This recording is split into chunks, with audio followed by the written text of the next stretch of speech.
Called to order the City Council work session for CDV's Grand Forks for November 14th, 2023. With City Clerk, please call roll. Mayor Steve Hansen. Here. Mark Olson. Here. Council Vice President Tim Riedel. Here. Council Members Clarence Vetter. Here. Ben Huttunen. Here. Dale Helm. Here. Ryan Larson. Here. Karen Peterson. Here. Does adjourn. Quorum number 1, update on draft street and highway element of transportation plan. Ms. Kouba. Good evening, everybody. I'm here with Jason Carby online with HDR. He's our consultant on this plan.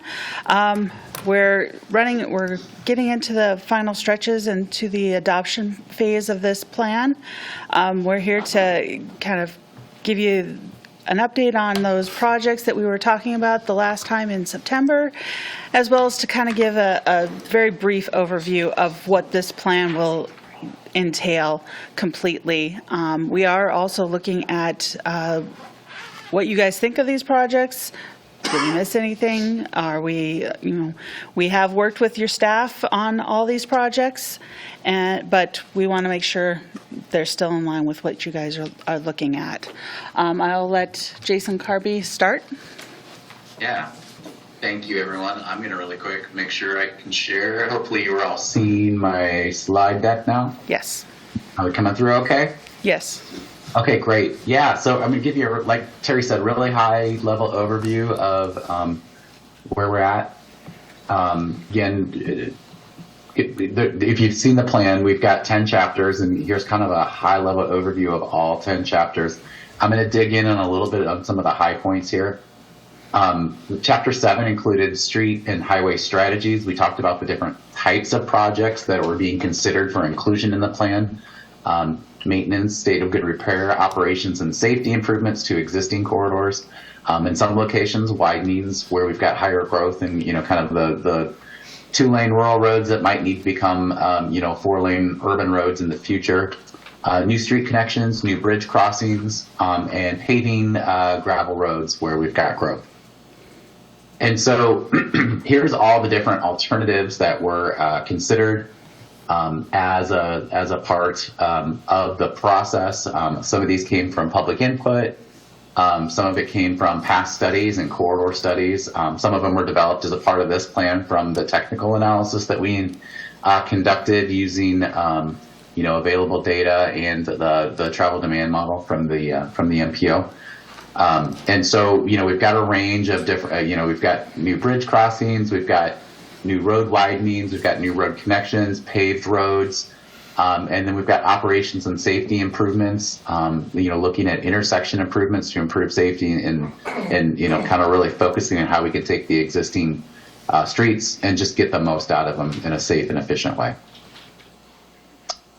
So we went through a financial analysis, and part of what we need to do as a part of the MPO's 5-year updates to these plans is we need to look at all the federal, state, and local funding sources and use a rather conservative approach to trying to identify what's fiscally constrained is the term we use. But really, what can we really reasonably afford between now and the year 2050?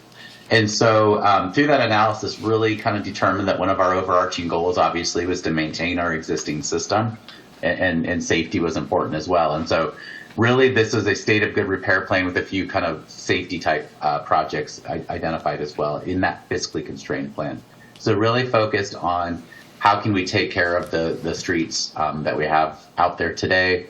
And that really fits on both sides of the river. And on the Grand Forks sides, it's very similar. But really focusing on maintaining with this fiscally constrained plan, the streets that we have today.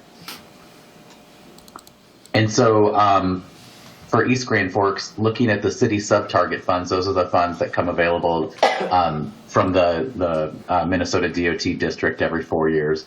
And so identified some short-term, mid-term, and long-term projects you can see here.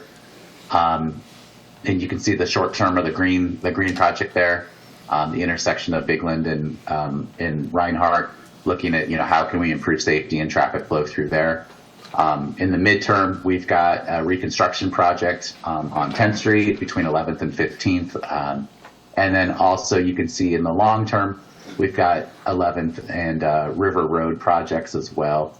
And then some illustrative projects over again in the industrial area over there. There's going to be a couple of reconstruction projects we're going to add on top of this onto the illustrative project list as well that were identified by the city staff.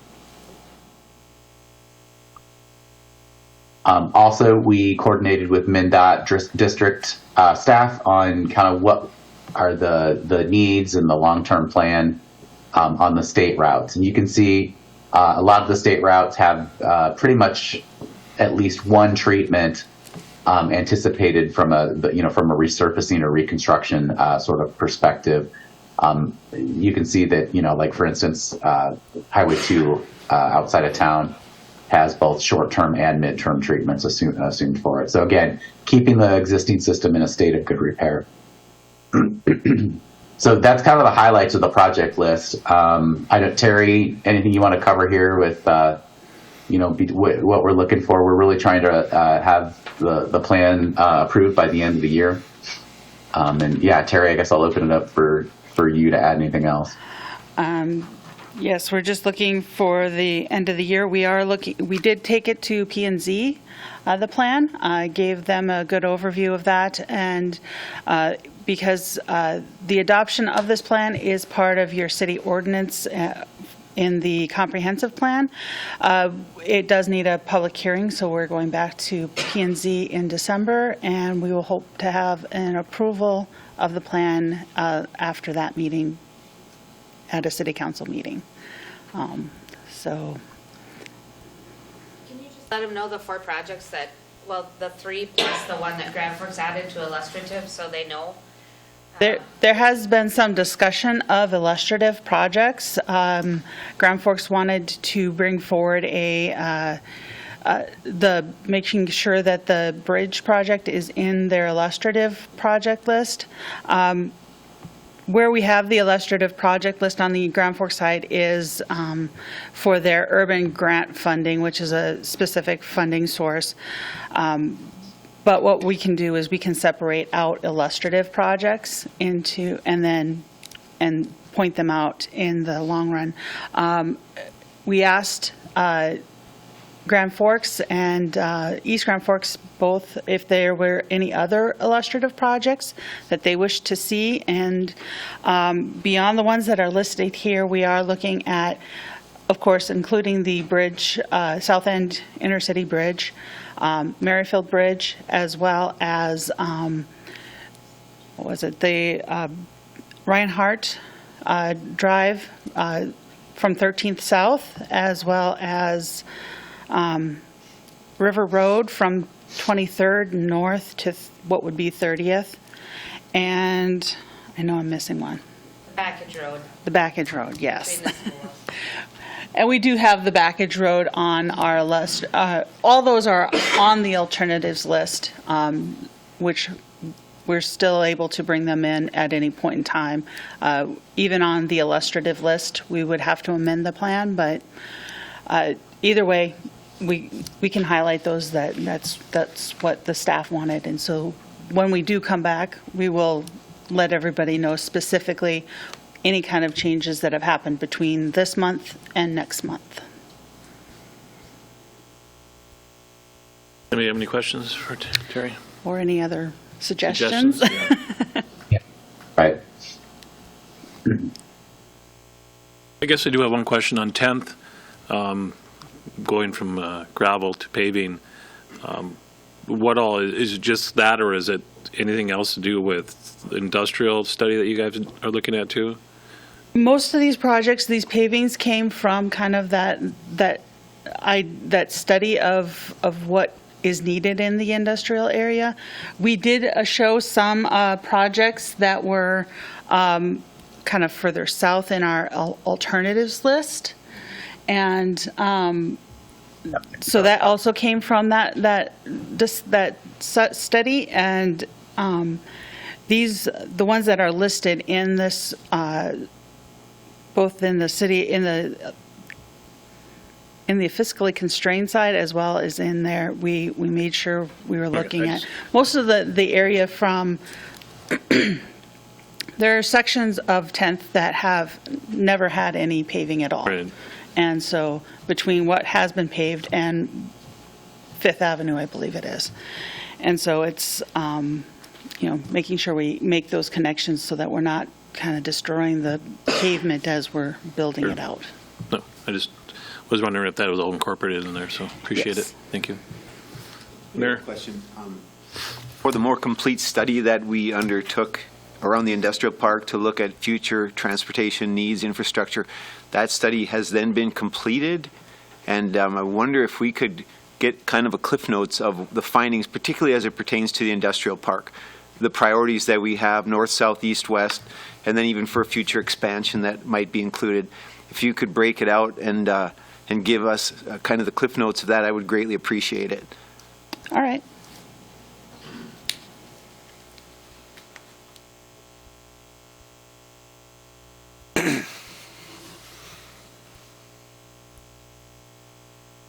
Yeah, just one more comment on the industrial park area, Terry. I can't quite tell from the exhibit that was up, but 11th Avenue North, that kind of runs north and south by the North Country Food Bank, that pavement is in really poor repair as well. I see that 10th Street is picked up, but I think we'd want to make sure that 11th is pulled into that plan and available for funding if it makes sense.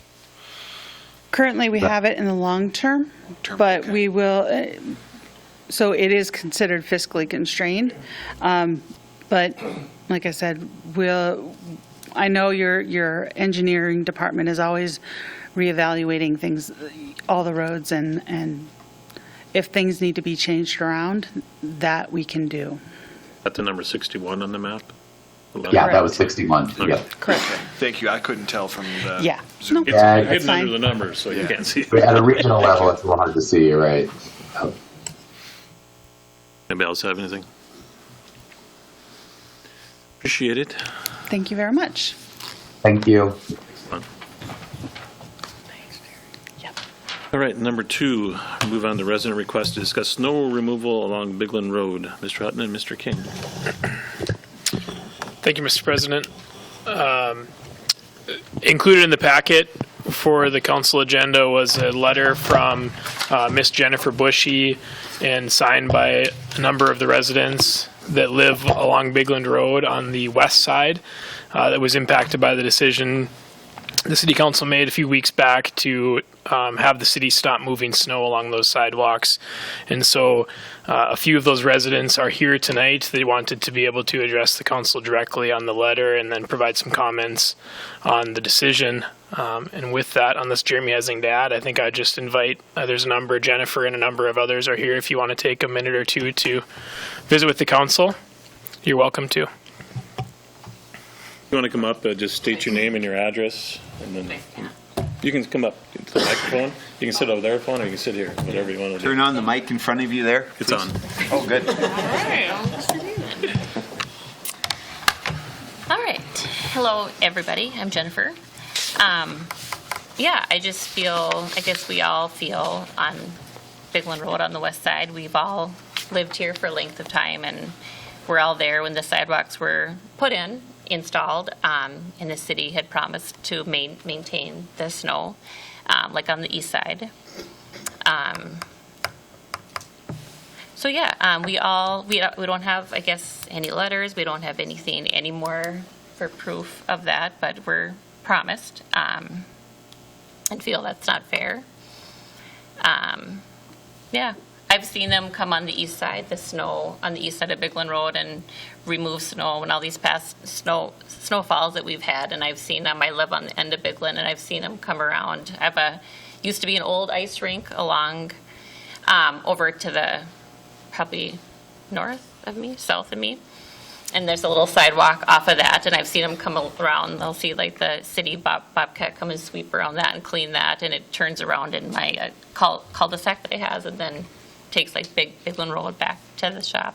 So to me, it doesn't really make any sense that they couldn't hit like the east side or our west side of the sidewalk when they're coming around. I don't know how much more of a budget or money or time. Yeah, if they're coming along anyway, I see them when they're taking Bygland, why they just couldn't hop on the sidewalk and take the sidewalk back. I don't know how much more time that's involving them. What else? I feel like our yards are different. A lot of houses don't even face Bygland Road, so for them they'd have to get out onto the street, and then come around and clean their sidewalks, which is not easy. You probably all read my letter about the snow plows and all the trips that they make and time it takes back and forth, and all the heavy snow and ice that we feel like is on our sidewalks that we have a hard time, we would have a hard time handling. What else? Do I just go over what's in my letter? Maybe you already got my petition and my emails. Whatever you want to cover, I just, you know, don't leave anything out. Yeah, what else am I forgetting? Yeah, we just don't have proof, I guess. I think Jeremy had told me that when the east side was done first, they have it in writing saying that the city will maintain snow, but we do not have that, I guess. And I don't know if we all have the same thought that we were promised, and we thought we had a letter, but we don't have the proof 11 years later to show that if they did honestly give us one or not, or if it's just in our minds, or if they realized. I guess I heard that once they did the east side, they didn't want to continue doing the west, if that's true. But we all have the same. They promised us that pushing these sidewalks, and they were going to maintain snow. So yeah, we just don't feel that's fair. Anything that she's. Yeah, I Forgetting. can address some of the items there. Number one, you mentioned cost, and kind of through this whole process we talked about it's not a giant cost savings for the city, but it is a pretty big time saving. Being a smaller department and not having a whole lot of staff anytime after a snow event, it can take on average about 4 hours to clean that stretch of sidewalk. While it doesn't seem like a whole lot of time, with a smaller staff, that's pretty valuable. That could be used in other areas. More geared towards recreation, less geared towards maintenance. The other items you brought up, I'm sorry, what was the other one? Time, cost, cost. I think that, so, I'm just going to go back to your letter here. There was a couple other items that were brought up. Wear and tear on equipment.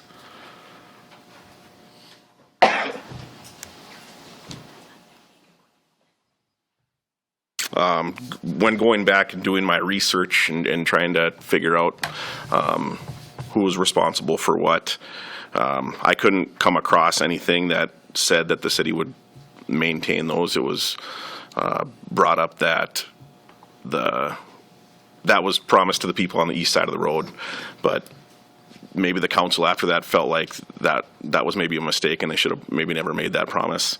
And then so going forward, they wanted to make sure the property owners were taking care of those sidewalks. So that's why I don't think, from what I could find, that's why I don't think there was any promises made to anybody. So, yeah, that's really. I guess one of the things I wonder is, you guys talked about the time savings from that shift to what would we be doing if we're not doing this? I mean, what places in the city that we'd be going to do? So with that, we would spend more time. We'd be able to get onto the Greenway faster, and then also, being a smaller department, we'd be able to spend more time getting the outdoor rinks going, getting those going. And yeah, working on those types of recreation things. I remember now the comment about the snow plows. We have had internal discussions with the Public Works Department. We're gonna do what we can to make sure we're gonna reduce the speed when plowing that street, and then try to not blow as much snow onto the street. And then as far as removing the snow from the street, like you mentioned, they've done it on the east side of the road. The plan there is to move that up the priority list and try to get that snow removed in a faster timeline, so that property owners don't have to try to come back and move as much snow. So giving the plow operators more, by taking that snow out of there, will give the plow operators more capacity to push snow and not have to fill up the sidewalk, and that'd probably be easier for the property owners. Because like I said too, like I feel Bygland Road is different than any other residential road. I mean, it's a busier, our road is different than some other road. Like I said in my email, it's busier. I mean, I think the safe route to school sidewalks were put in to benefit the kids, which obviously they needed, because Bygland is very busy and you wouldn't want them walking on the roads. So yeah, I think it's different, and the sidewalks that were put in weren't for my benefit, they were for the children and for the schools. And so I think Bygland Road is different than like some other street or like an avenue or side residential road. And go ahead, Mayor.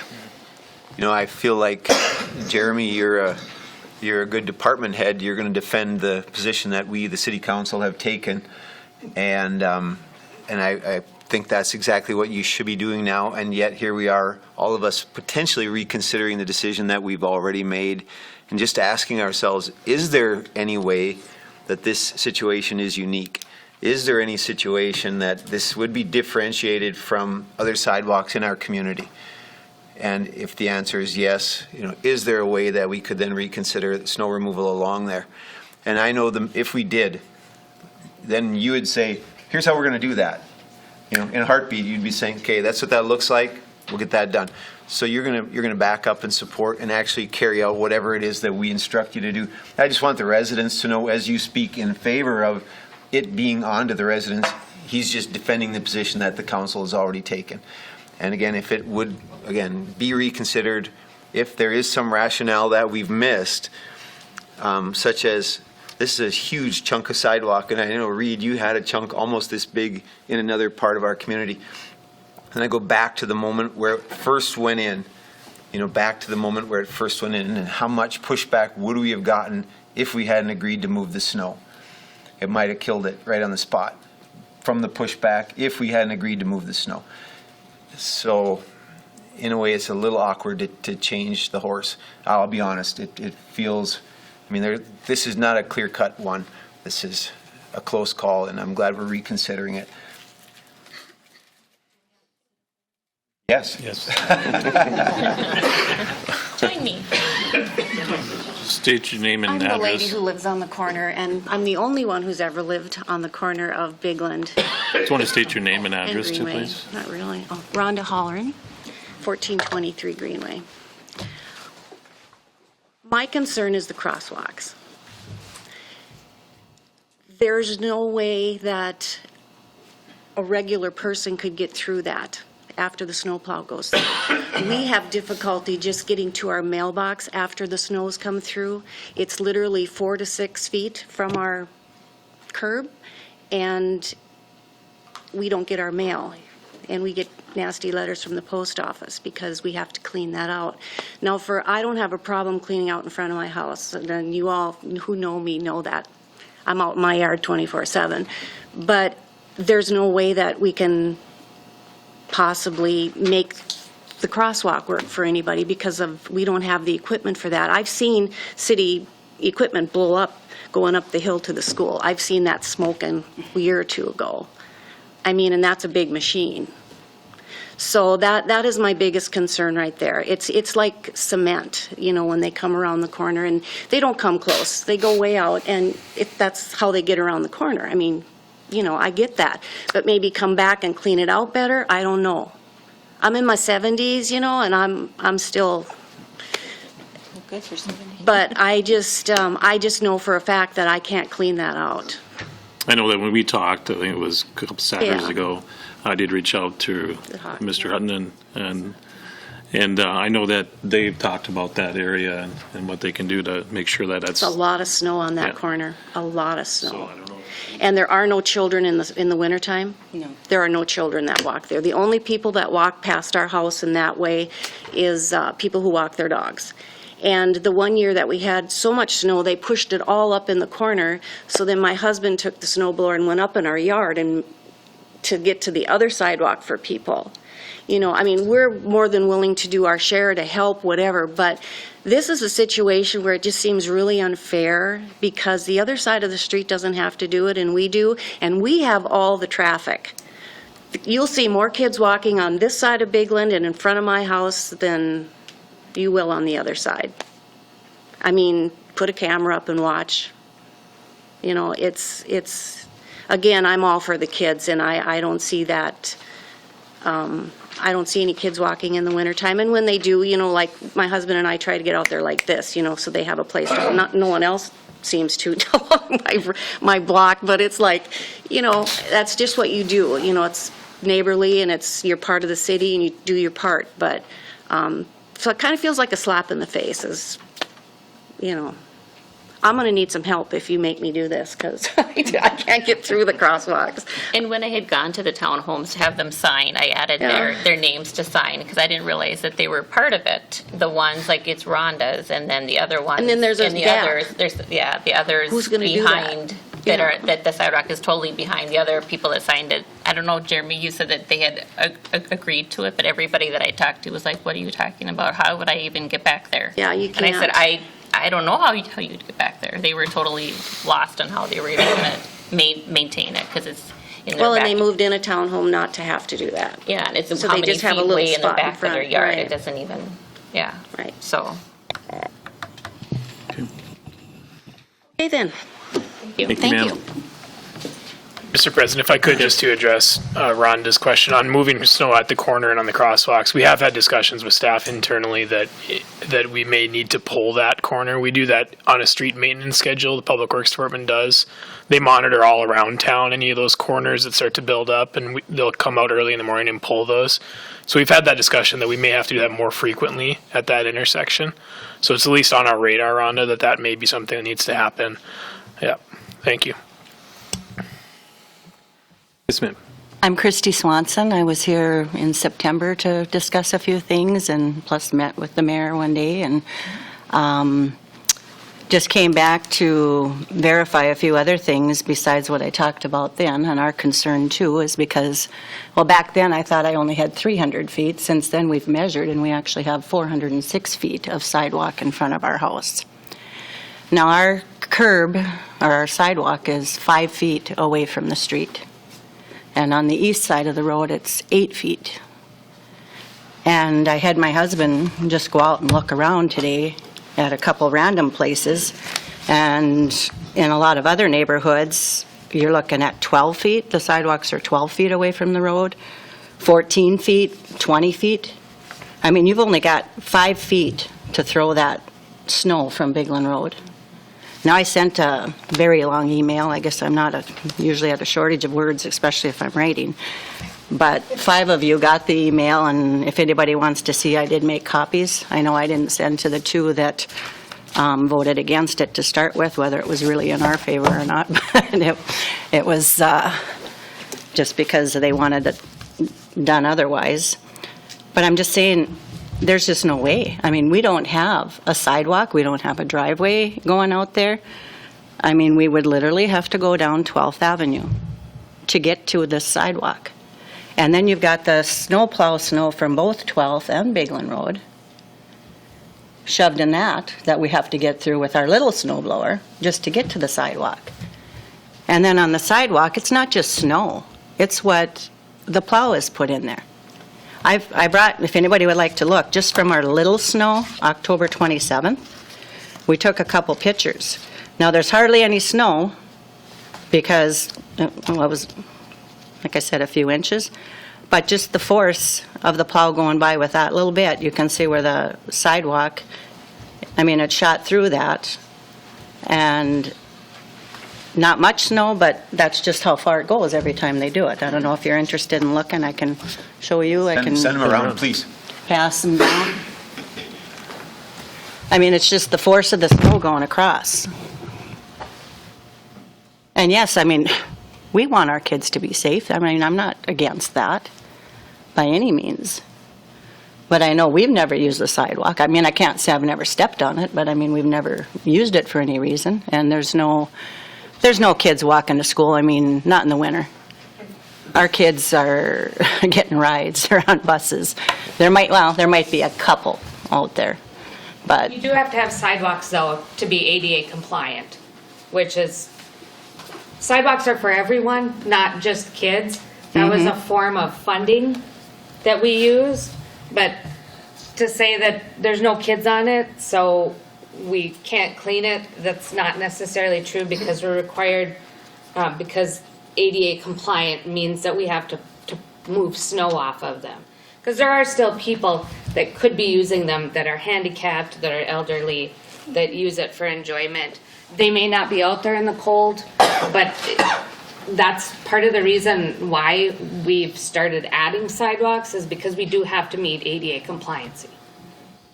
well, like I said, where we're at, we pretty much were out in the country before, and there was no reason to have a sidewalk, and we weren't required to. How And- the snow gets moved off of them is this situation. But Yes. I'm just trying to explain to you No, I that we're get it. not building sidewalks where just for kids. Right. So, No, I mean, I understand that too.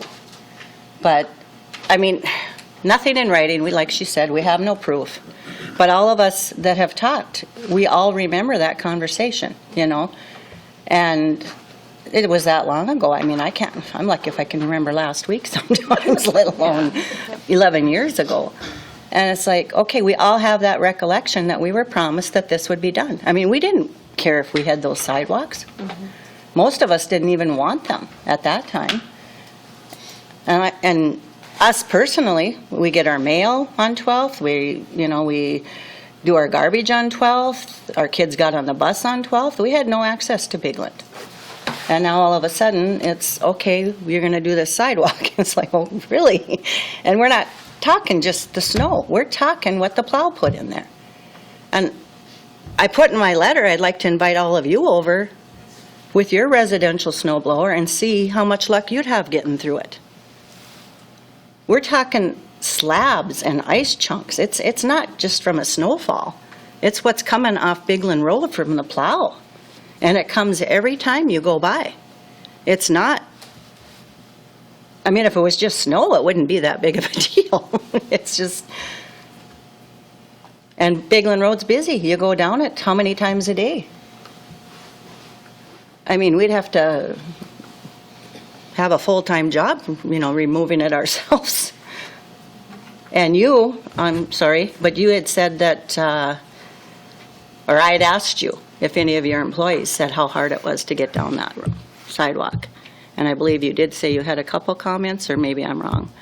I don't remember that, but I'm sure, yeah, there's times where it can be challenging. Without a doubt, I mean. Yeah, and you've got big machinery, and we've got this little snow blower that's not going to make it. And I can't afford to buy a new snow blower, a couple times a year, or a week, or a month, or whatever it ends up being. Well, in hiring it, my driveway alone is $800. I had a guy come in. That's not my porch, that's not my sidewalk in front of my townhome.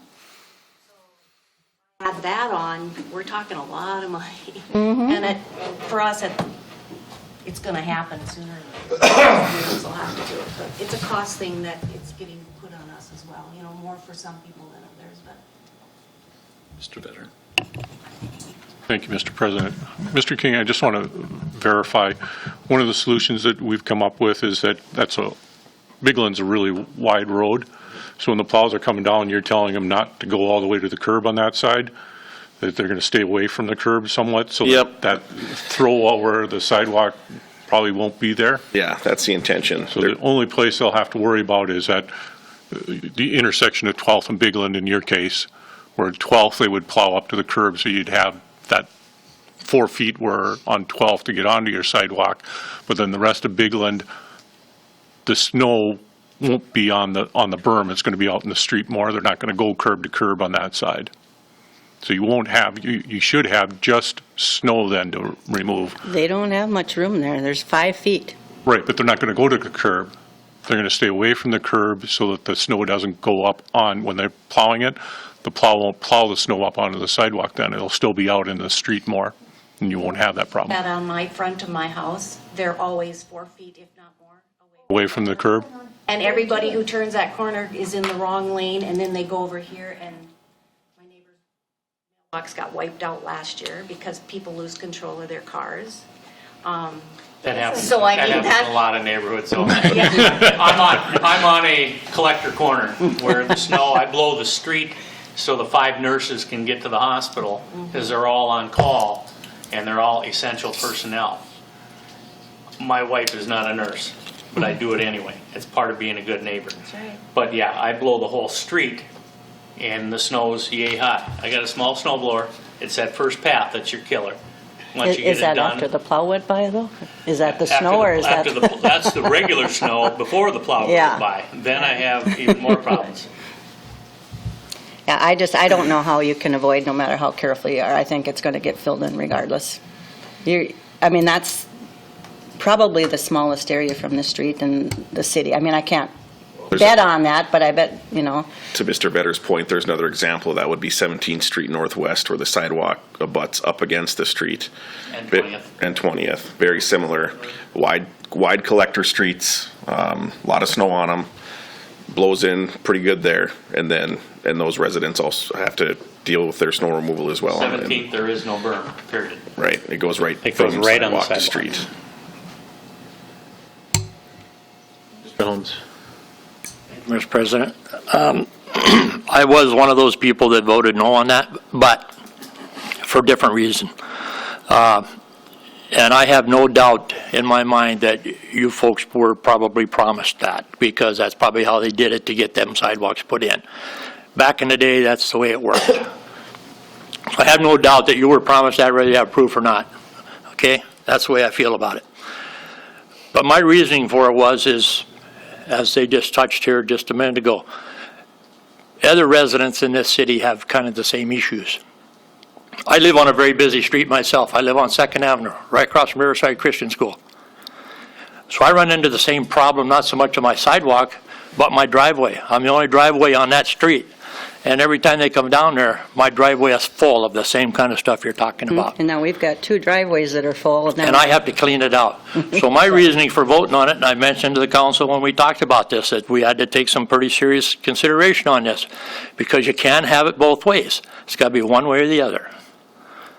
And if you're going to clean those sidewalks, I got a letter, and I'm sure other council members got a letter from other residents in the city saying, well, they don't clean my sidewalk.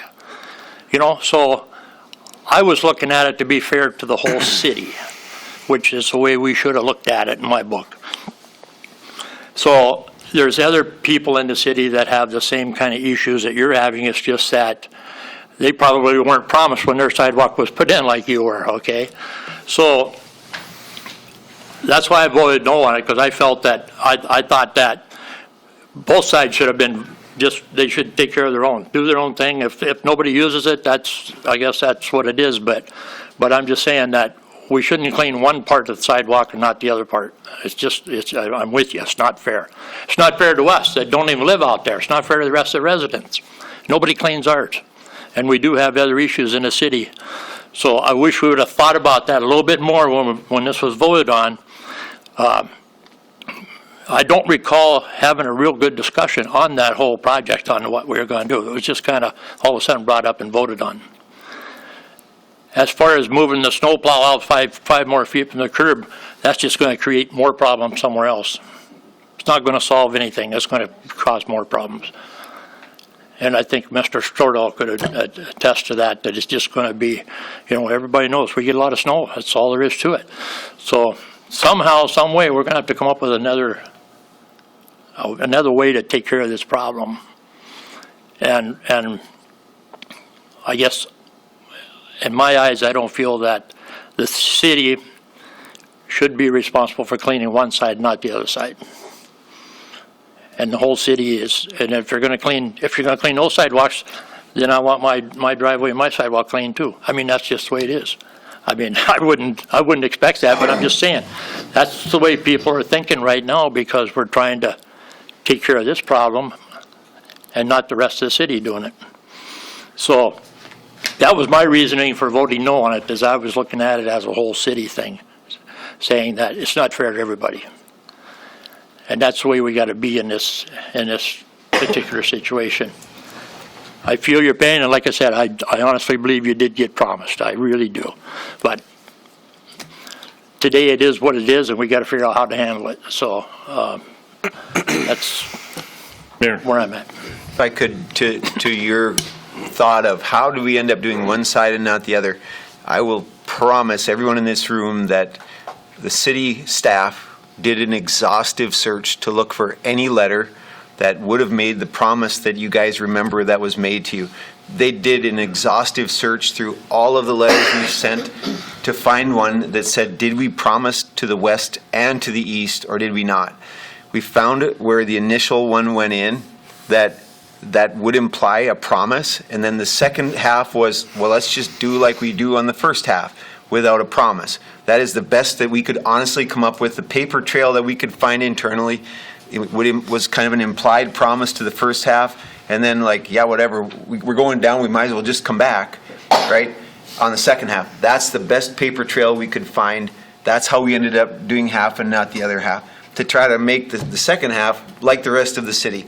So where we have evidence of having made a promise, we're going to do everything we can to keep that promise, right? We do not back down or reverse a promise that we've made. We just couldn't find a place where we had made that promise to the second side. And right or wrong, I mean, we can still discuss it, but that's how we ended up where we did. The paper trail indicated an implied promise here, no implied promise there. Anyone disagree with that? That's what we came up with. Mr. Larson. Thank you, Mr. President. Just, I guess, kind of building on, or maybe a different spin on the mayor's comment. The promise really bothers me, that somebody at some point made a commitment to our residents that we were going to clean the snow, verbally unauthorized or authorized, and we have no documentation of it, of course, but I believe it happened. I mean, everyone is in this room here telling us that they were told this story, and so it really doesn't make me feel good. And we didn't know this when we voted, of course. We knew that there was no formal documentation, but it just makes me feel bad in my stomach that we would go back on something to our residents and break some of the trust that the council has. So that really has me bothered. That's kind of the root of what I'm worried about. All the other issues are valid as well, but I just that doesn't feel good to me from my position, and I think we should continue to look for other opportunities here. It'd be great if Nancy would come up and say there's safe roads to school snow removal funding, and we can take care of it that way, and then everyone would be like Team Nancy over here. But I'm only partially jesting. Like, we should let's try to be creative. Somebody told the residents they were going to take care of the snow. I believe that, and I just feel terrible that we would go back on that. And not to say that we're not trying to be fair to the rest of the city. I voted in favor of this. Clear. I'm one of the 5. But the more I've learned since this, it just doesn't feel very, very good. So I wanted to make that clear and continue to look for opportunities. We'll see if this gets revoted or not, but I think we should continue to look for options here. Thank you, Mr. Larson. Thank you. Yeah, that was one of the reasons why, after talking to a few people, I wanted to bring it back, asked Reid to put it on the agenda so we could have more discussion on it. And, in going through and making sure that we looked at everything and talked to everyone, I think bringing it back has been beneficial for us to have this more discussion on it. So hopefully we can, like Mr. Larson said, hopefully there's a way we can figure this thing out, move forward. Reid. Yeah, thank you. Just to piggyback on Mr. Olsted's comments, I just wanted to talk about the process, and I've let the council members understand that, but just so people that are listening understand too. So the council has approved a motion to stop moving snow along this stretch of road, and that is the direction the city staff have to put into place, as Mayor Gander touched on earlier. In order for that decision to change now, one of the council members that was on the side that voted yes, so there's 5 that voted in favor of stopping snow removal, would need to request that this item comes back for it to be reconsidered or rescinded. So it will take the council's direction on this in any way. If you want us to have more information provided, more input, or if any of those of you 5 that voted yes want to see it brought forward, we'd certainly take that direction to have it be reconsidered in that fashion. But unless that official request comes, the motion that was made a few weeks back at a meeting is the motion that stands as far as staff are concerned. I think my implication of asking you to put it on a work session was my indication that that's what my wishes were, so. I think we needed to have more discussion on it. You know, and let's say we bring it back to council and it doesn't pass again. I don't just, but I wanted to make sure that we had the full discussion, had you guys time to come talk to us, so that was my initial want, so. Thank you for that. So I guess, I don't know if we want to direct staff to bring back maybe some ideas to the next work session. Hopefully we won't get any snow before that, so. It's jinxed us now. Can I say a comment that I already said? I just, like the time, like the issue of time, I just didn't really understand that because like I said, I live at the end of Bygland. I'm 1214 Bygland, and then it's the townhomes after me. So I've seen them, like I said, will come along the east side, and then, like I said, there's like what used to be an old ice rink kind of across from my house, and there's like a tiny sidewalk, and they'll come and do that, and then they turned around in my cul-de-sac and then took Bygland back. So I'm like, they're already there, and they're taking Bygland Road back. How is it that hard just to hop on the sidewalk and take that back to the shop? I guess I just didn't know if they're already there, yeah. I think one of the things that they brought time up, issue was. when we first discussed this, I think what they brought up was the time. I think it was more the time, it wasn't the money, it was the time. Because last year we had to shut down some of the rinks because we couldn't go and clear them off or even put ice in them because staff just didn't have time to do it. We didn't have the staff, so I think that was the main focus of, adding up all the time they had on there. I think that was what was pushing it forward about not doing it anymore, so we could take care of the rest of the city and take care of the arenas that are outside, or the greenway, so people could use the greenway if they want to, cross-country ski on it, or if they want to use the greenway to walk, or whatever it may be. So I think that was the reasoning why it was being pushed forward. How many rinks? How many rinks do we have in East Grand Forks outside now? 2 outdoor Two rinks, out- yep. And just to maybe add a little more detail to that, just so everybody that understands staffing levels as far as the Parks and Rec Department and who moves the snow on these sidewalks when we do, it's typically we have one full-time employee and we try to hire one seasonal that works a full-time schedule in the winter. Last winter, where some of this discussion originated is we could not hire a seasonal employee. We had no applicants, and we're facing the same hiring issues and staff shortages that many other industries and businesses are. We are in a little better position this year as far as having applicants for those jobs, but that was really the originating point in how we started to have this conversation. Is we don't just simply did not have the available staff to be able to do everything within our responsibility list, and so it was, here's an ordinance that's in place that says residents are responsible for moving snow on these sidewalks, and yet city staff are doing it. Instead of doing that work, because we're doing that work, we do not have the time to maintain outdoor rinks. And we made the decision to not open either of the 2 outdoor rinks last winter for staff shortage issues. So it's kind of the originating point of where this came from. I know that's a year-by-year issue, and this year the issue is somewhat different in that we're a little bit better staffing wise, but that's where kind of some of the background of how we got here today. Thank you, Mr. President. So I voted no on this as well, and I'm in the same boat that Dale is in. I don't think it's fair for the city to be cleaning just these 2 sidewalks in town. However, most of these sidewalks are in my ward. So I'm kind of in a tough situation where, for me personally, I don't think it's fair, but for the people in my neighborhood, I would still vote no on it.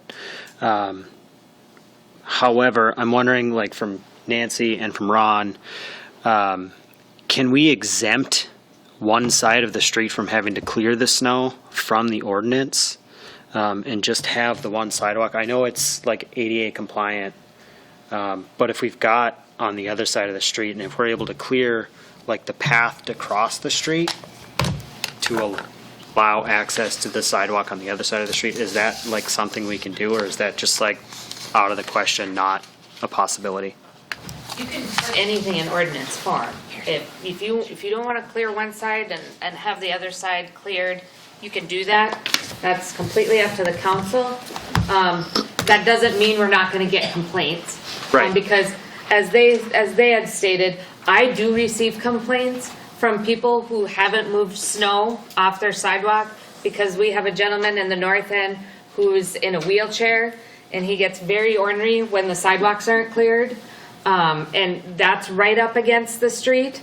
And so if it's in an ordinance, me requesting a gentleman in a motorized wheelchair to go across Bygland to use the side that's, clear, we can do that.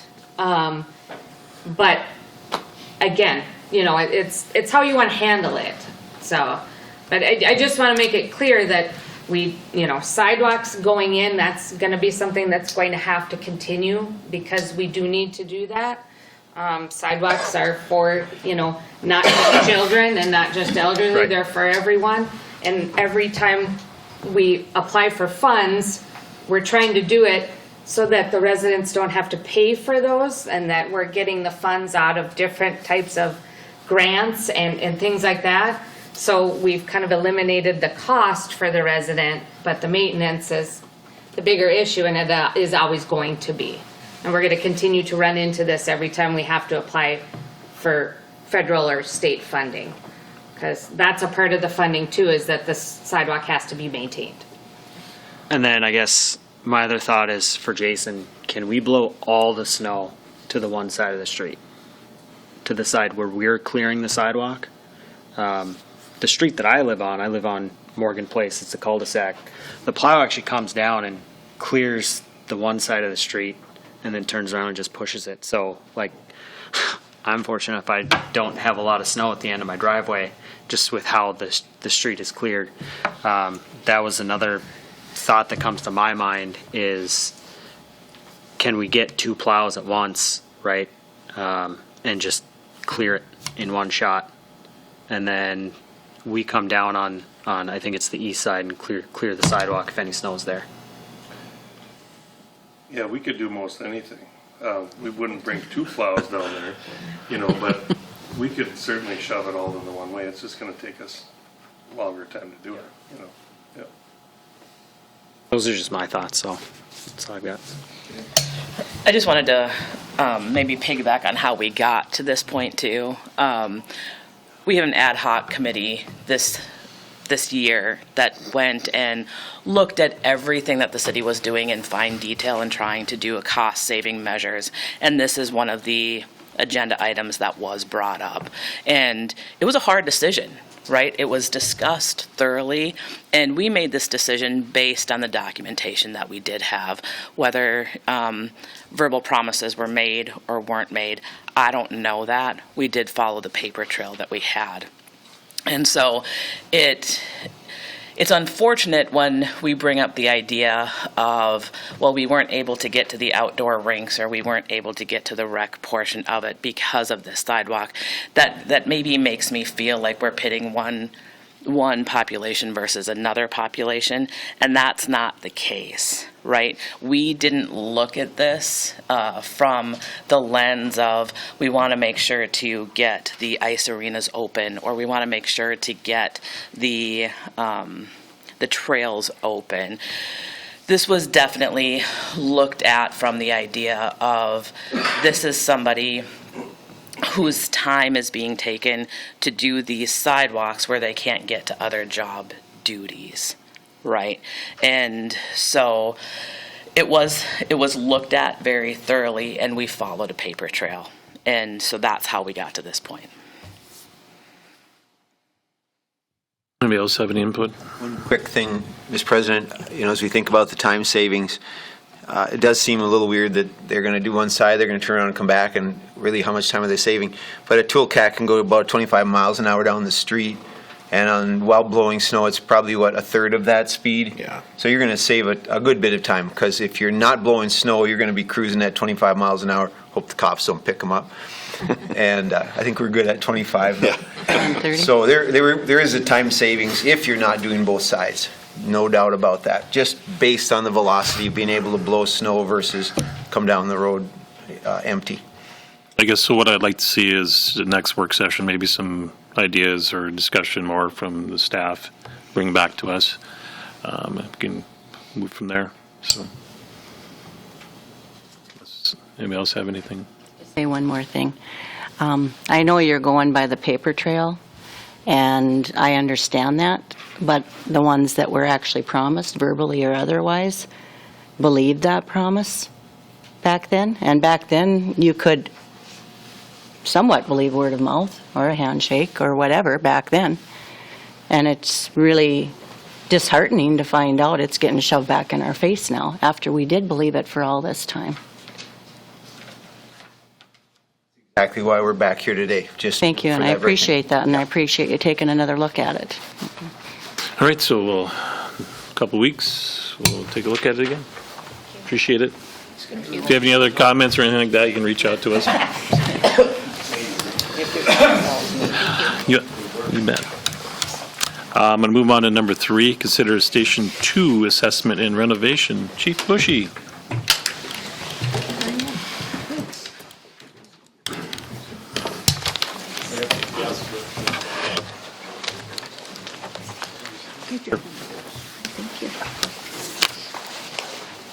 You have 2 minutes. No, just kidding. We can do this. Save room for my comments at the end. Yeah, you have 30 seconds then. All right. Thank you, Council President, Council. We've received our assessment of Fire Station 2. I provided each of you with a copy of the assessment, the preliminary floor plans, the cost summary, and some plan options. Tonight I'd like to discuss that with you and also discuss the future of Station 2, answer some questions, and maybe come out of this with some direction and quite possibly maybe a plan to bring to a vote at a council meeting. At the suggestion of Councilman Larson, I brought in a representative from Widseth, Brent Dahman and his team. We got Josh Lunsky from Martin Mechanical and Jeff Blake from JB Electrical to help us get through this assessment. Before we start going over this information, though, I would like to take some time to give you a little more background on Station 2. Station 2 was built in 1977. It was built by a federal grant. It's 46 years old. It is the city's oldest building that has not been renovated to date that I'm aware of. This station is vital to our operation. It provides us the ability to carry out our mission to our community. It houses one person 24/7 responder. It houses 12 on-call firefighters. It houses a fire engine, tanker, UTV, and several support vehicles. Strategically, when we look at Station 2, it provides us the ability to respond to the south end within 4 minutes, all the way out to the levees. It gives us the ability to distribute our assets across the city in the event of a disaster, and also to help us with our insurance rating. It provides us a base to operate out of during high water events. It's critical during high water events for the south end. So this is a very important part of our operation. The location, believe it or not, the argument isn't very well put to put this station anywhere else at this time. It's in a very good location, believe it or not. We can reach everywhere in 4 minutes, and we've got good access to the main corridors. So please consider that tonight when we're talking about this. And I would end with, why do we need to renovate Station 2? Gender equality is probably the biggest reason. And then code compliance, provide efficiency, maintain the value of the building, and to fix the deficiencies that are going to be pointed out in this report tonight. Last night, we interviewed paid on call. We had a very strong female candidate. It's not a matter of if, it's when we're going to add a female to our staff. So I think that's very important. With that, I'm not sure how you want to go through this. I thought maybe just open it up to questions and go from there. I guess maybe if the people you brought with, maybe if they want to highlight maybe some things that are in the report that maybe are, I guess, I wouldn't say glaring, but are neglected and that need to be done, roof, whatever it may be, heating, cooling, whatever it is. I mean, just maybe get some highlights and stuff, so. Sure, I can do that. I'm Brent Dahman, architect with Widseth. I'll just kind of go through, give sort of a big overview picture of the sort of items that we came across. So we completed our assessment back in September, a series of on-site reviews looking at the building as well as meeting with staff to talk about any issues that they've had with the building over the years. Our review did not include any of the roof work. We know that was completed as part of another report, so that is not included in this report. Completing our review, we identified approximately $524,000 worth of what we would consider long-term facility maintenance items.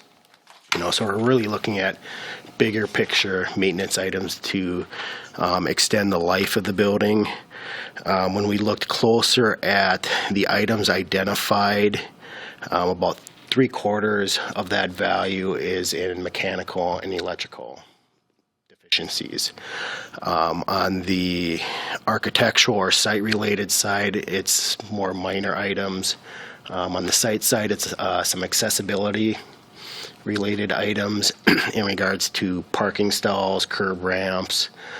Some of the sidewalks further away from the building are beginning to deteriorate some. Within the building, there's a fair amount of accessibility related items, heights, door latch types, those type of issues.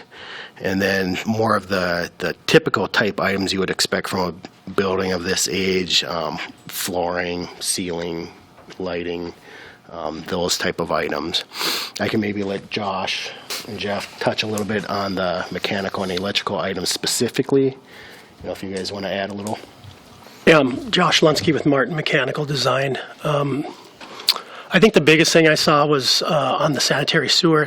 For the most part, it seems like it's starting to fail, and it's quite common for the age of that building that overall that's going to need to take a hard look at, and it's going to need to be replaced in the near future. And talking with Jeff and his crew, they're augering that thing out. They're having to get it cleaned more often than not. So mechanically, that's the biggest thing I saw. And then maybe we can improve some efficiencies of some of that equipment if we're able to, if budget allows for that, to maybe improve some of that efficiency. So that was the biggest things mechanically. Jeff Blake, JB Electrical Design. With a 1977 building, a lot of this equipment is original, so it's nearing 50 years old. It's past its useful life. What I noticed mostly was the electrical panels and equipment are outdated. You can't get parts for them because the manufacturer does not exist anymore. The lighting was all fluorescent. I believe there was even T12, which I don't even know if you can buy T12 lamps anymore. They're very inefficient, so just upgrading some of this deferred maintenance items to more efficient, less maintenance costs, and bringing it more current. Just another additional comment with regard to the building as a whole. Structurally, it seems sound. It's a masonry building. We did not visually observe anything that would cause concerns for the building. So, with continued upkeep, maintenance, I don't see any reason this building couldn't be in use for another 50 years, provided it meets all the needs of the fire department or any other tenant.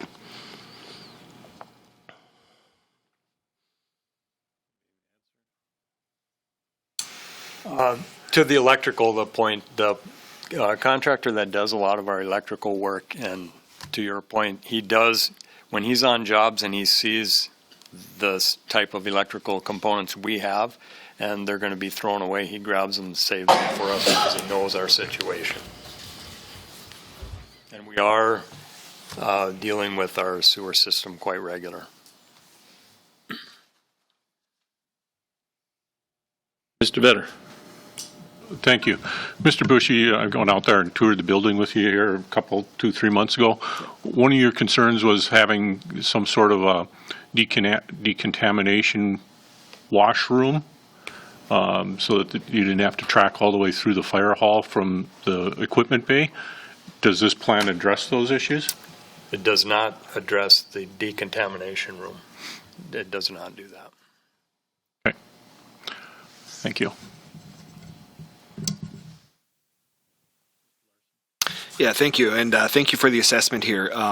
The gender equality issue is very concerning. I would think that that would be a potential, some very expensive litigation there that we would regret not making these adjustments long ago when we should have, but as quickly as we responsibly can. I would like to see this plan. I see there's roughly $1 million here worth of upgrades. Can we work with Carla and others and kind of understand what are the funds available in our deferred maintenance or our facilities funds over the next few years to see how this project could be phased or taken on? It's I just want to look at a plan for how we could potentially move forward. If we have to prioritize, let's prioritize. These gentlemen provided some high-level priorities for us, which I appreciate. And just looking for something that we could put into a plan for the next year or so. Yes, so I do think that the report we received from these guys was very well done, and I appreciate it. So I have been working with Ms. Anderson on the financing end and Mr. Huttunen, and we've been doing a lot of planning and looking at this from a lot of different angles. One thing I would like to point out, though, on the $1 million you talked about, that includes $225,000 for the roof that has already been budgeted. For 24? Or That is 25? actually planned out to 27. Is that, okay. And going off of our roof maintenance plan, we made some repairs to extend the life of it to 27. So, may I speak? Jeff and I did look at this. So we have budget for 2024, a design and specs in our building maintenance fund, and he did attach this with his information. And then what we actually looked at doing is doing it in phases, which we're looking at 2025 for phase 1, and then in 2026 and 2027 for the roof.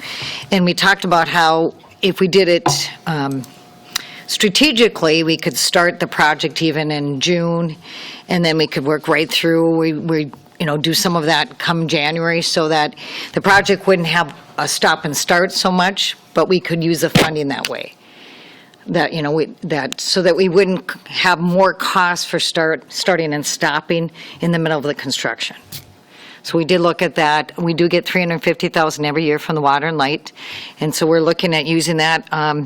So, for example, in 2025, if we started with the fire station phase 1, the only other project we have on there is the VFW arena signage, which might and might not be that year, depending on how we do with the sales tax on that project. And so we could end the year with a $350,000 in the hole, but come January, that first payment from Water and Light, the first meeting, we get the $350,000. And with auditing and financial statements, that's allowed to do. It's just in our audit financial statements, we have to state that we would actually have like a transfer from the general fund just to cover that for the 2 weeks before we got the money. So that's kind of how we put this together on budgeting. That yes, we know that we would be in the hole if we started the project, also depending on when we pay for, where they at on the progressive billing, and where that at, that we could have a negative as of 12/31, but we'd have that fund replenished come the first week of January. Has anybody researched grant opportunities on this? I didn't specifically do that, but just my past experience with it is our big opportunity for grants through the AFG grant, Aid to Firefighter grant, does not fund structures, and that's really typical of a lot of grants. We will be receiving some public safety funding here in December, and that isn't even allowed to be used for structures. I did look, and I worked with the National League of Cities about a year ago, and when they were helping cities, and then we looked, and there wasn't anything available then. Can we label it gender equity? Well, And we did look at that. That was a big point when I, was working with this person that, we're looking, the big thing is the gender equity issue. And we keep looking, I keep looking when things come up to see if they're anything like that. Some of the cities in Minnesota, actually, they're using their sales tax. They just voted on that. A couple of them are using those for those improvements of fire and safety buildings, or City Hall even, So we keep looking. we do look for grants. I haven't run across anything that would fit. Sure. Mr. Vedder? Thank you. And I looked at it earlier, and maybe I'm missing it now. What's the big difference between a partial renovation and a complete renovation? Okay, so on that spreadsheet, the cost, over there. So we are picking up some, on the complete, we're doing what is not part of the partial. And if you look on column, the center column, complete, we're picking up. Oh, there you go. Yeah. Okay. We're picking up those Gotcha. items. A lot of it is electrical. That's where we're really picking up if we do the complete, we're picking up that electrical part of the deficiencies. That accounted for, I believe, nearly $150,000. Thank you. Anybody else have any questions? Mr. Larson? Thank you. One more, I guess, technical question, more on the architectural side. Looking at the floor plan, can you describe what work has to happen within that space to meet the gender equity needs? Is it additional walls or separations in the restrooms? Yeah, right now that existing shower room, I'll call it, right off of the living quarters there, that's just a single room. As is, there's just a lot of ADA issues just to begin with that space. Basically looking at reconfiguring it, improving the ADA access to it. Right now, it would be set up as a single user one. Right now on the I don't know if that's the east end where you come in the door, there's a restroom there that doesn't get used. We would look at bringing that back into service so that you would basically have two single-user restrooms, each of them with a shower, so you could either keep them as gender neutral or men's, women's, however it gives you the flexibility. Within the living quarters, there we're just looking at individual sleeping quarters. Not necessarily specific to one gender or the other. It's just probably more for the benefit of the firewomen.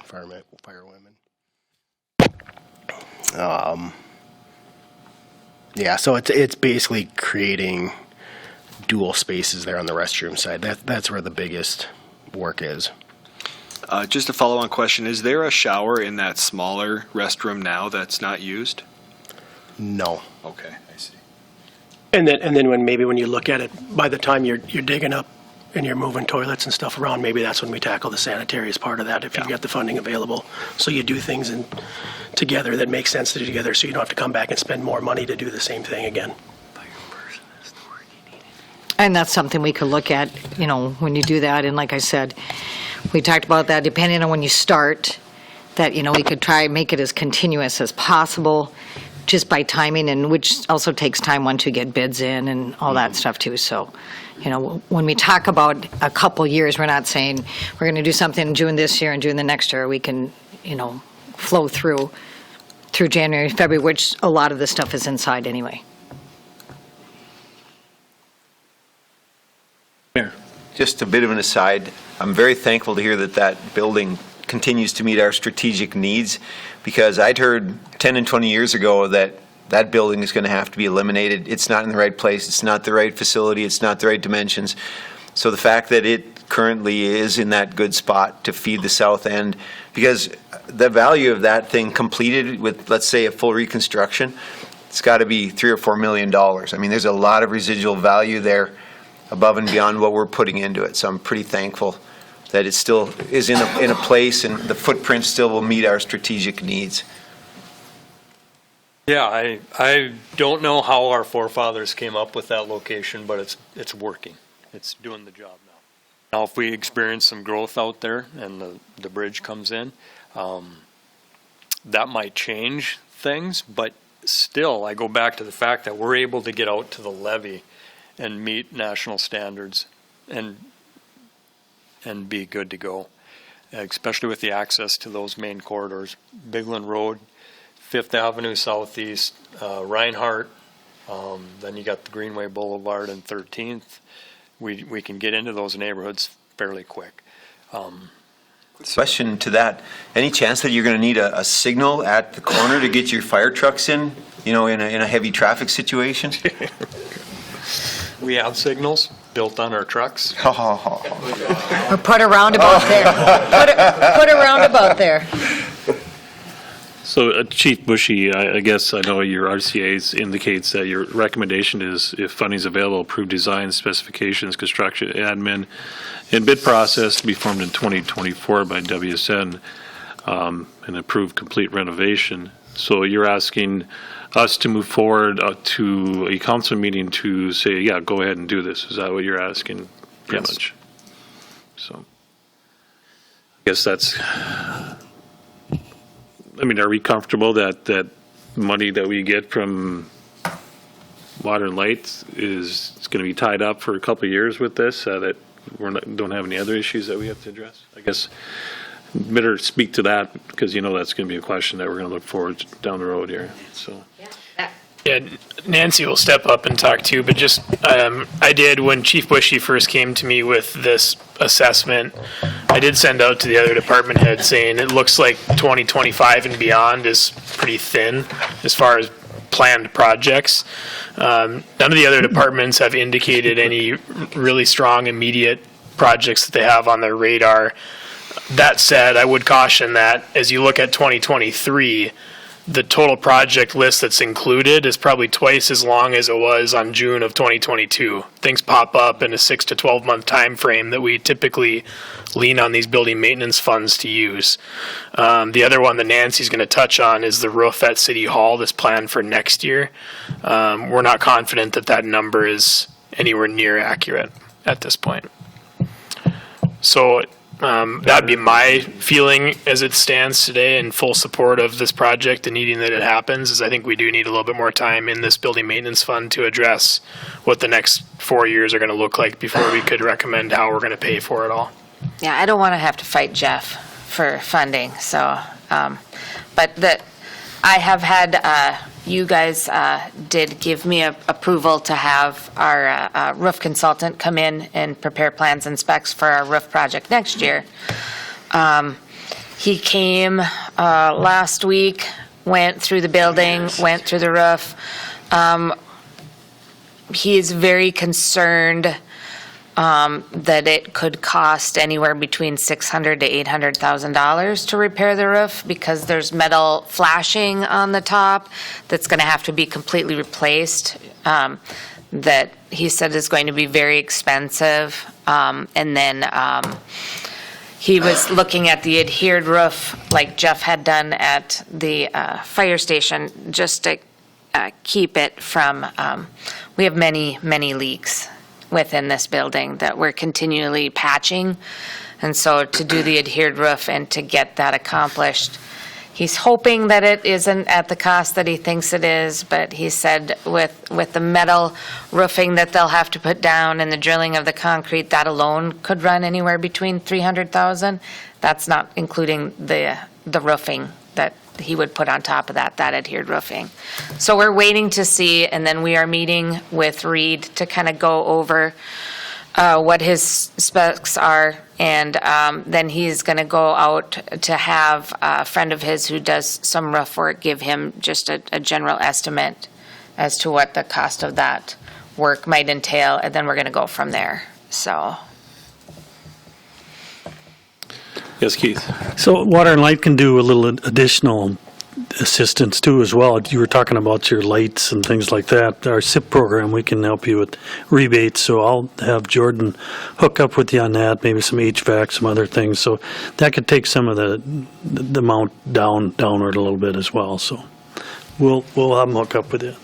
Appreciate that. Yep. Thank you. So back to my question then, I guess, hearing what Nancy's saying, so I'll ask it again. So are we comfortable with this fund, having funds going forward to do the city hall roof and this project? I guess that's what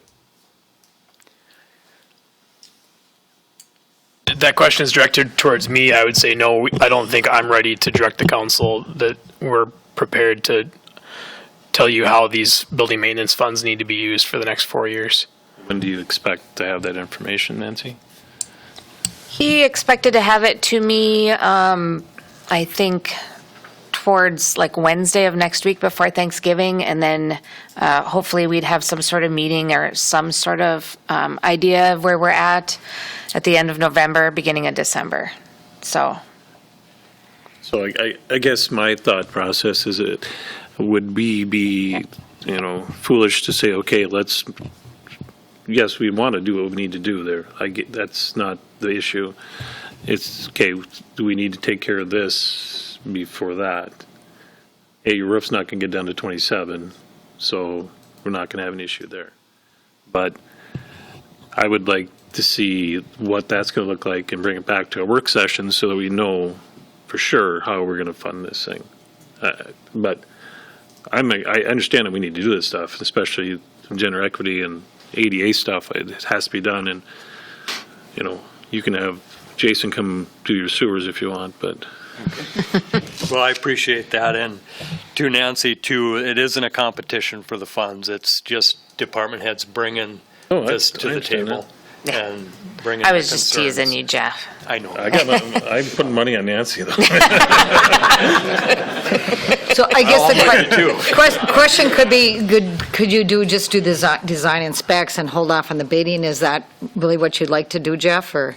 Well, that's. Because we what I have wanted that to in the do budget tonight for was to 2024. discuss this and come out with some direction. And I mentioned, coming out of this with a plan, but knowing full well that it depends on the funding. So if the funding is to do this plan, the specs is in 24 budget right now, which hasn't been approved yet, but I understand what you're saying. I guess if we have time through sometime in December to walk through this, and if we say, yeah, go ahead and do the plans and specs, I mean, I think that's the smart thing to do. Sure. But Mr. Helms, you have something? Yeah, I did. Mr. Stordoff, the maintenance shop out there, when's the last time you had anything done to that thing? Have you had a roof or anything like that, or you have any big things like that coming up for that one, you think, or is that something else we're going to be? Nothing big in the foreseeable future. Okay. Okay shape, but the roof is going to be addressed down the road. Yeah, okay. Thank you. And we have looked at the wastewater building, which is actually would be out of the wastewater fund. Yeah. So when you're talking public works, it would be he's just talking about the shop. Thank you, Carla. Anybody else have anything at this time? One last thing, I like how you guys are thinking in terms of however you stage this thing to not have to tear it up and do it multiple times. So if we have the highest priority, maybe it is gender equity, and then that involves plumbing, then you knock out all the plumbing at one time. Or you got the floor torn up, you're putting in a big old sewer pipe, and you knock that out all at the same time. Kind of think like that. I know that's how you are thinking, to not have to repeat stuff and tear it up a second and third time. That's not how we like to do it. So I'm glad you guys are on board as a team, putting your head around it, just for those kind of things. Okay. I think we have some direction. We'll let's come back and look at it again. Appreciate it, sir. Thank you. Appreciate you guys coming too. Thank you. Number 4, review of lease agreements for City Hall offices. Let's see. Our lease agreements with the MPO and, Doubling the rent, right? yep, corrections are up. And so I provided you some information. Currently, the MPO leases approximately 775 square feet. We can go into detail on the gist of it. However, I think the biggest thing is that my proposal is to give a modest increase to the MPOs, just a 5 cent at $13.50 per square foot. I looked at comparables office space in commercial buildings around Grand Forks and East Grand Forks. Prices are running anywhere between $13 and $17 at the higher end, going with more noticeable locations, not government entities, and brand-new buildings. So they seem to be in step with what current rates are for office space. I did visit with Tri-County Corrections. They were comfortable with a 50 cent per square foot increase for the first year, and then an additional 50 cents after that. So we would raise them $1 over the 2 years. We're trying to get them to get comparable to the MPO, and then we'll start kind of looking at comparable rents again. But I think a 2-year is easier for both. They can take it to their respective boards, and they can get it for 2 years rather than us coming every year with that increase. So. Does anybody have any questions? Perfect. Thank you, ma'am. Thank you.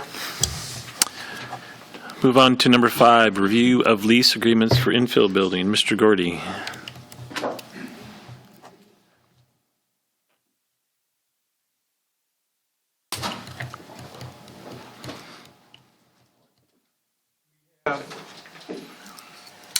We have 3,420 square feet space leased to Galstad, Jensen, McCann in the infill building.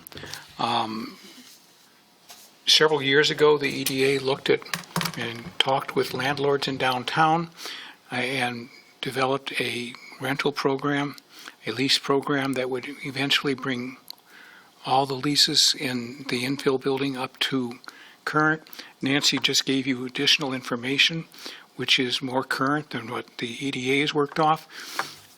Based upon the past history with the EDA and what they found, there's a lease with lease rates in here, and it shows 25 cents per year increase over the next 5 years, but it's obviously something that you may want to discuss.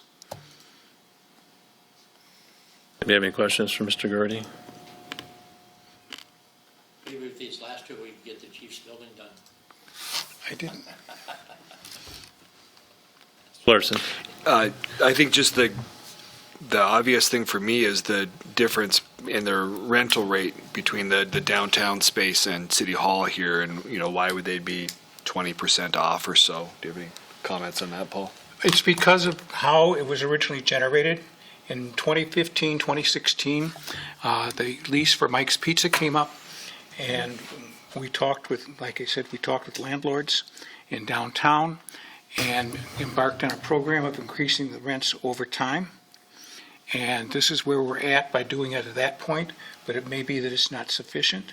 And I leave that to the judgment of the council, and I will inform the tenant of whatever whatever direction you give me. Just to respond to Paul, if you don't mind, I think we should do another quick survey, maybe check with Nancy and look at her numbers. Not looking to spend any money other than staff time, please, but I would like to see the disparity between the 13 and change and the 11 and change, and maybe they should be much closer to each other. You're wanting to bring it back to the council meeting next week, correct? Or do you want to work session? We've got time on this lease, don't we? The lease is up at the end of the month, but what we can do is we can work with the tenant into December and come back. I think we should get it right, would be my opinion. I'm asking. Yep, I recommend we revisit this at a work session and understand why this is at 1150 versus 1350. It's just too big of a difference. I don't understand why. Okay. Sounds great. Thank you. Thanks, Mr. Gorte. Mr. Galstad, consider easement for encroachment.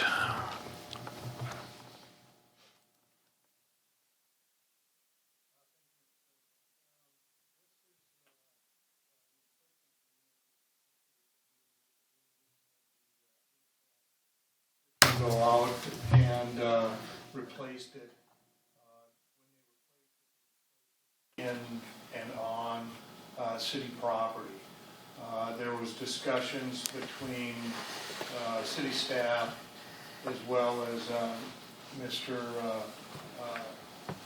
Stordahl, and essentially we're giving them an encroachment agreement. However, if there's an emergency situation, they need to remove the HVAC system so that, and they have to do that immediately so that we can get through for a flood event. And I don't know if there's any specific questions regarding it. I had with Smith and Knowlton do a specific survey that shows exactly where all the encroachments are on that property. And that property itself is city property. And then just to preface that, there was already encroachments on the city property before this actually came into play. So I included those as well on the east side of the end of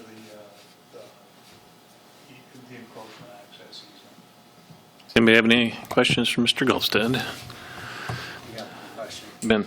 So if we say a flood event, I mean, anytime we have to put up the flood wall, they have to move that HVAC unit?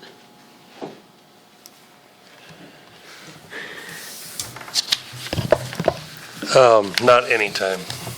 It would be, on a typical flood event, we could get in between the unit and get what we need done. So it'd be If the river comes up super quick.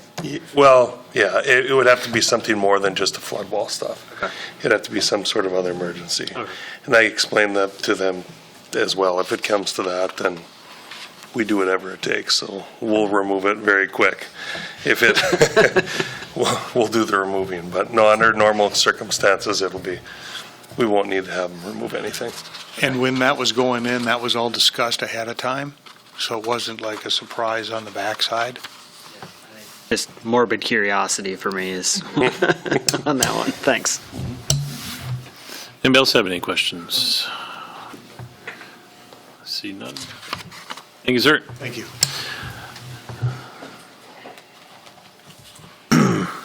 Move on to number 7, discussion on police department recruitment and retention bonuses. Mr. Huttunen. Thank you, Mr. President, council members.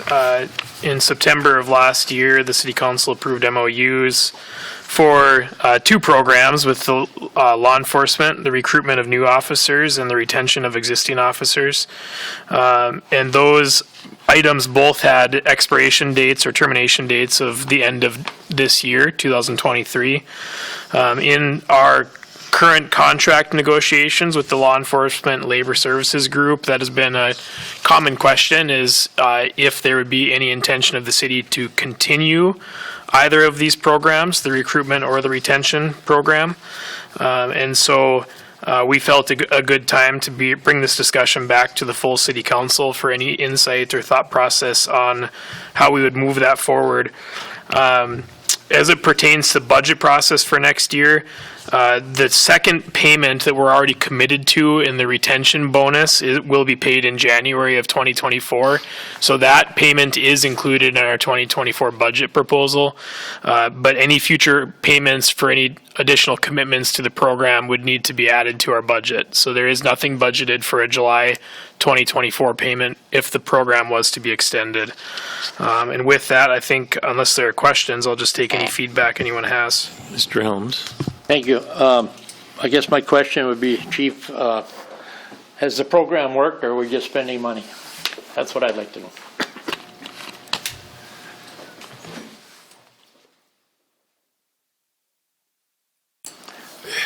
It's hard to say for sure on anything like that. Anecdotally, I believe it's helped. We are, as you're all aware of our school resource officer situation, that position isn't currently filled. But taking that away, we are fully staffed at the moment. So that's the first time we've been to that position in several years. So I believe that's been a factor in the recruitment. It's not like we're having applicants knocking down our doors, but we have been able to get our positions filled, and we're fully staffed at the moment. Okay. The retention, we have lost just one officer in over a year now. So I think that's had an effect.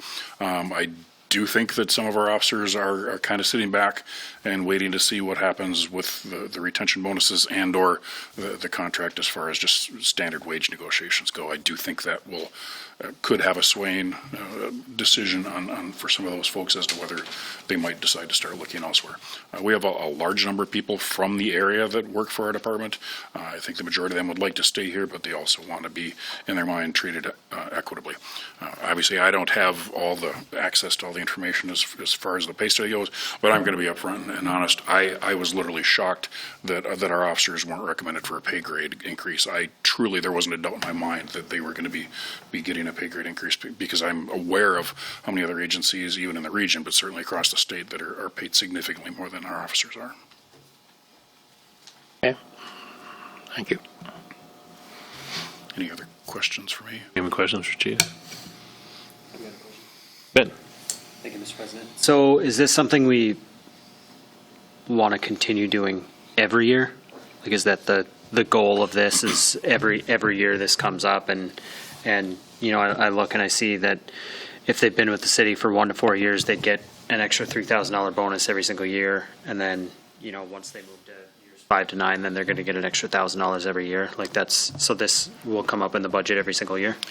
I think the goal had been, and the thought process had been, that the wage study would come in and show an increase in salary level that would be high enough that we could perhaps get rid of that. Okay.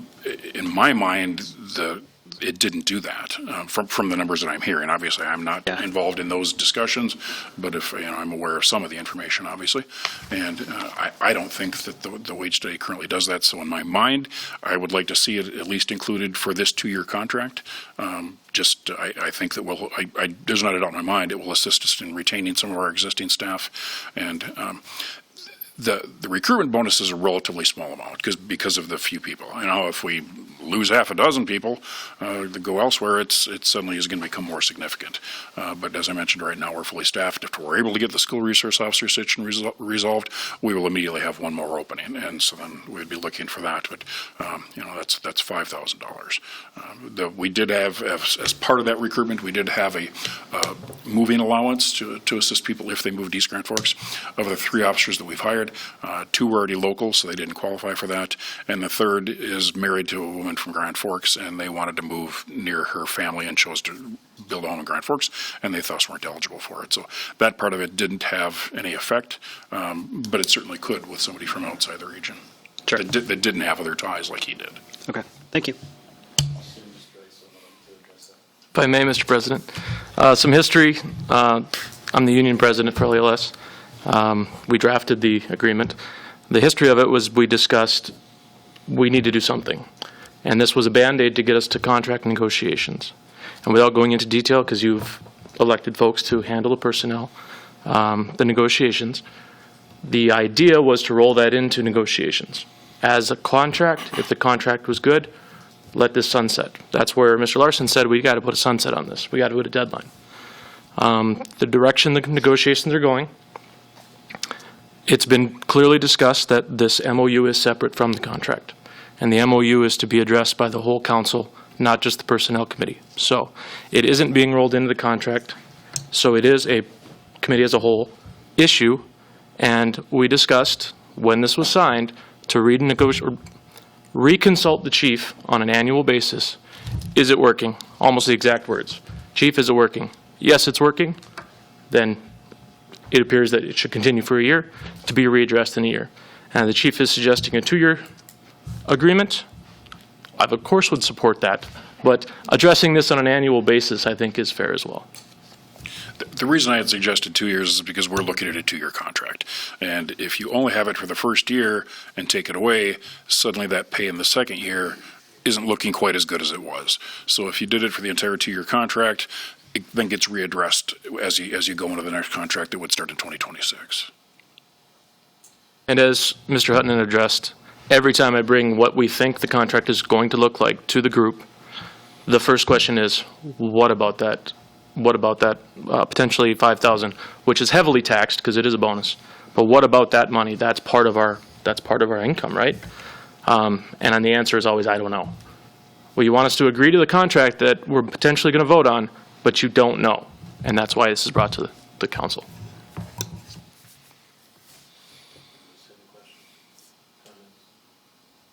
Yeah, I mean, I'll address, we are in contract negotiations with all our unions this year. This has been brought up during our discussions. I did ask Reid to put it on the agenda so we could discuss it because it is a item that's out there for us to move on with negotiations and discussions because it was a one-year contract deal on the MOU. I guess I'm not going to get into our negotiations because that's not the place. But as you indicated, yes, it is totally separate than negotiations in the contract we have. And why we're setting it up for 2 years, I mean, we can get into that later. But my personal opinion, and I've not shared this with anybody in the negotiation team, nobody else, is that I think knowing that now we potentially could be one short because hopefully we can get the SRO, which is going to be a good thing to get the SRO back into schools. I think I would like to continue it, is my comments. I don't know if I would like to go to 2 years, but I think we'd like to have the assessment going forward of how this is working still. I mean, and yes, the discussions back then were, okay, let's have it for a year, let's see how it goes. Let's see if, as you guys indicated, the pay study. And I think that question came up when I was discussing this as Reid, and you see it in the information in front of you. You know, we have the payment in January of this year coming up in 24, but the July is not in there, the budget. And I know that's going to be a sticking point for a lot of people, because this is a year that we've gone through budget. We've had the whole summer to go through a lot of things of the budget, in discussion of what can we do to save some money. So just so you know, there's going to be some discussions on that. It has nothing to do with you guys personally, so you guys know that. It is a discussion as a city as a whole. But my thought process on this, I would like to see it move forward. So I know, Mary, you wanted to talk, and I jumped ahead of you, but... You're totally good. Almost like you didn't let me give a report the other day.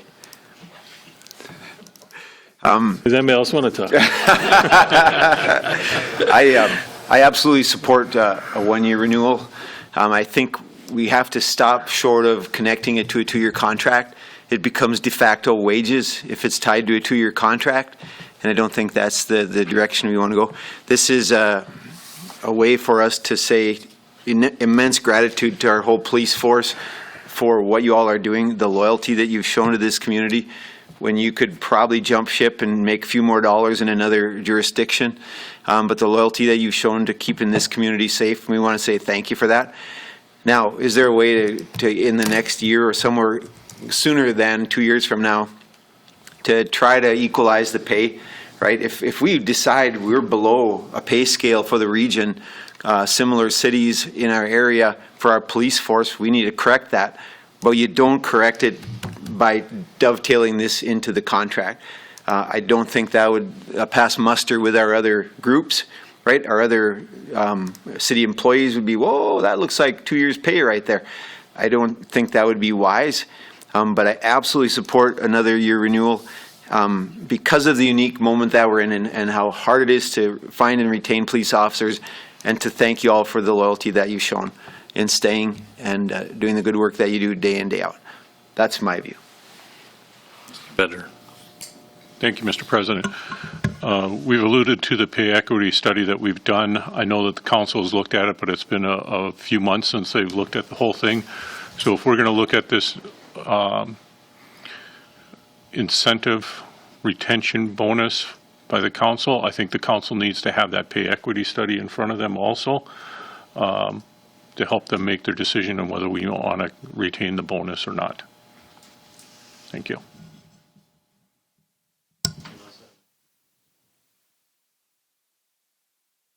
Like that back at a next work session then, is that what you're saying? Yes, please. Make sure it's clear that what we're doing, So I guess, do you want to put that together for the next work session? Absolutely. I know that Mr. Schraga will wait patiently for the negotiations so we can walk through this and.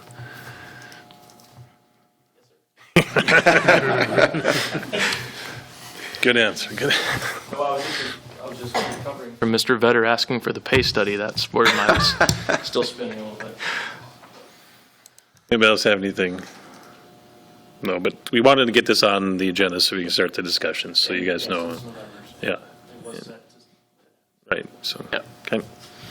Anybody else have anything for that? If not, thank you, appreciate it. Entertain a motion to adjourn. Moved by Larson. Second by Paczynski. All in favor, say aye. Aye. Opposed, same sign. Motion is carried, means adjourned.